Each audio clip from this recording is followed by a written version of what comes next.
220 কোটি ডলার, 220 কোটি ডলার ভারত লুটপাট করেছিল। যদি ভারত আমাদের বন্ধুই হয়, এত লুটপাট কেন করবেন, এত চুরি কেন করবেন, এত ডাকাতি কেন করবেন?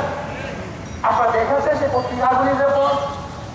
এমন তো আল্লাহ সাহেব যখন বাংলাদেশে আসতেন ওই সময়, তখন আমাদের বাংলাদেশের সেনা প্রধান যেই বাংলাদেশে থাকতেন সেখানে তাকে থাকার জায়গা দেওয়া হয়েছিল। শুধু কি তাই, সেই ভারত আমাদের বন্ধ হয় কিভাবে?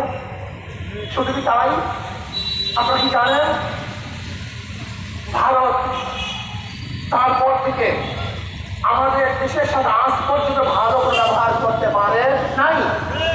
এখন বলতে পারেন ইন্দিরা গান্ধী ভারতের শুধু ফিরিয়ে নিয়ে গেছে। আমরা তো আগেই বলেছি যে ভারতের শূন্যতা আমাদের দেশ রক্ষা করার জন্য আসে নাই, ডাকাতি করার জন্য আসছে।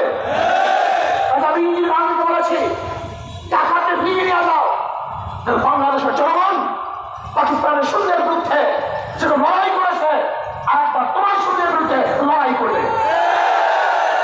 গান্ধী ভয় পেয়ে তার দেশের শূন্যকে দেশ থেকে প্রতিহত করতে বাধ্য হয়েছে।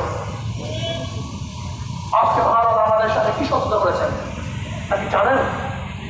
এদেশের অনেকেই জানা নেই। আজকে ভারত আমাদের সীমান্তে হাজার হাজার হাজার হাজার মানুষ হত্যা করেছে।